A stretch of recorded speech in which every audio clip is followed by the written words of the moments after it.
Oi gente, aqui é a Laura e hoje a gente vai conversar sobre o clássico Frankenstein.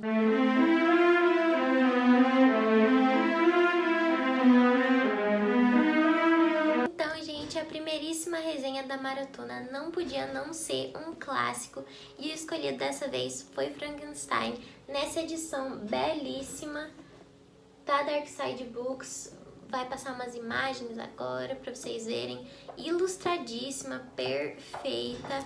Eu achei a edição completíssima também. O livro foi escrito pela Mary Shelley como um desafio com ela e o Lord Byron, que é um grande escritor. O desafio foi feito numa noite fria, que eles não estavam sem fazer nada, e eles falaram: vamos fazer uma competição de quem faz o melhor conto de terror. E é claro que a Mary Shelley ganhou, né? Antes de tudo, eu queria enfatizar que a leitura das cartas tem que ser feita, gente, porque o que acontece? Eu não sabia disso, eu não sabia que o livro realmente começava nas cartas.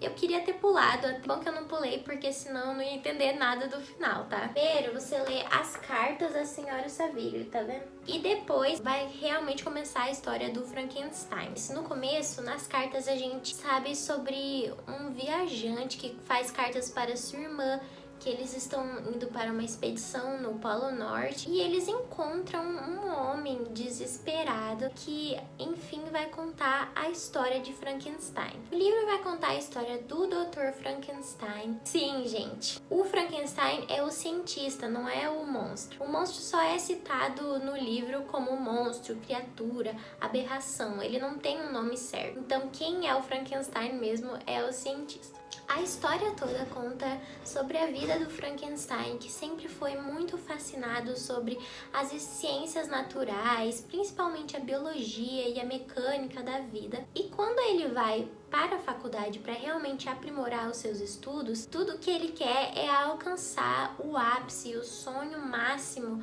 de qualquer cientista, que é criar a vida. Assim a gente vai descobrindo toda a trajetória para ele criar o monstro, até que quando ele cria, ele fica tão horrorizado com a criação dele, ele se amaldiçoa tanto que ele simplesmente abandona o monstro, fala: não tô nem aí, e nunca mais olha pra trás. A partir desse momento, a gente vai conhecer a história do Frankenstein e também do monstro, quando eles se encontram depois. O que eu sinto desse livro é que é um livro sobre solidão, principalmente, angústia, egoísmo, sobre você lidar com as consequências das suas ações. Apesar de ser um clássico do horror, não tem nada de assustador no livro, tanto que você fica tão preso nessa solidão, nessa angústia que principalmente o monstro sente. Eu fiquei até com vontade de chorar, sabe? Tem gente que chora lendo esse livro, e eu fiquei muito surpresa, porque é para ser um livro de horror,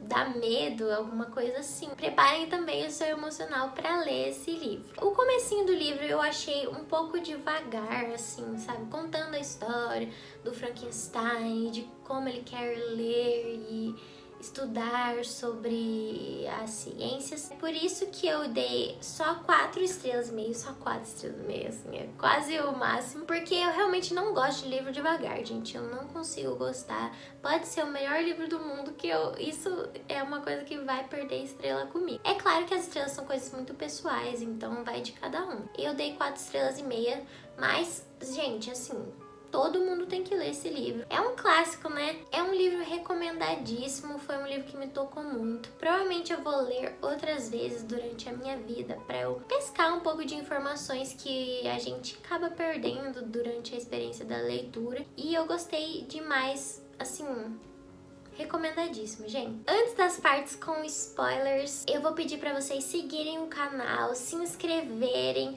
curtirem, digam nos comentários o que vocês estão achando da Maratona do Horror. Eu vou querer saber, sobretudo, se vocês já leram esse livro também. Eu quero saber tudo, gente. Coisa que eu notei muito no começo foi que, como ele ia contando sobre as suas paixões, sobre a ciência e tudo mais, ele falou que a Elizabeth, a a garota que era prometida pra ele, que ele era apaixonado, se não fosse por ela ser uma mulher que sempre foi nas ondas das emoções, das paixões, e ele sempre muito introspectivo, racional, se não fosse por ela, ele viraria um homem amargo. Conforme ele vai pra faculdade, a gente percebe essa transição dele de um homem feliz, assim, para um homem mais introspectivo, assim, egoísta, que nem ao menos respondia as cartas dos familiares deles. Tanto que, se eu não me engano, ele ficou 2 anos sem falar com eles, sem ver eles, ainda mais naquela época, sabe? Achei um pouco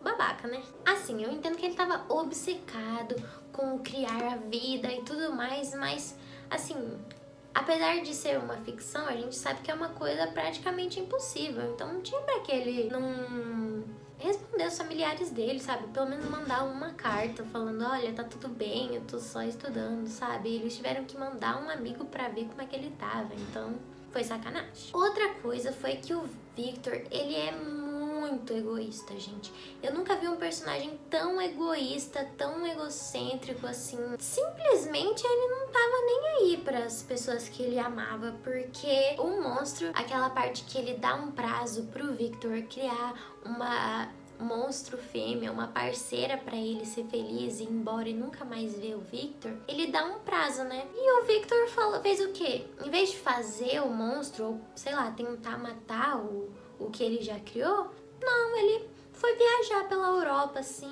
vamos passear, ver o que tá rolando. Gente, isso me irritou demais. Eu lembro que eu fechei o livro e eu pensei assim, gente, isso não tá acontecendo, não é possível. Familiares, todos deles estão com risco de serem assassinados pelo monstro e ele aí viajando, nem aí, não tá nem aí.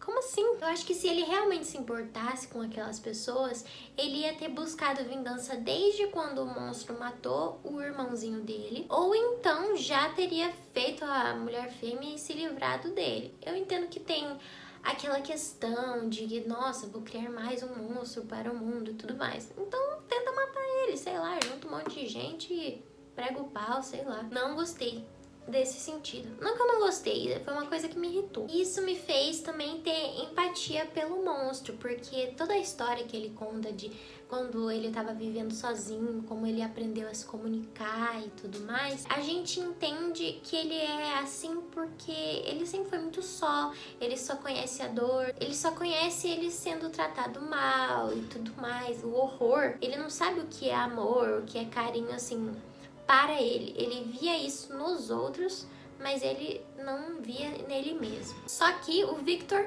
ele sempre teve uma casa boa, sempre teve amor, sempre teve tudo, mas olha o que ele virou. Ele era assim porque queria, né, gente? Não tinha um motivo pro Victor ser tão egoísta, tão egocêntrico, então gostei mais do monstro, gente. E foi isso, gente. Espero que vocês tenham gostado da resenha. Eu não fiz muito aprofundado, porque eu quero que vocês tenham uma experiência boa pra ler e descubram a leitura enquanto vão lendo, porque assim é muito mais gostoso, né? Quando vocês lerem, ou se vocês já leram, eu quero saber a opinião de vocês. E até o próximo vídeo.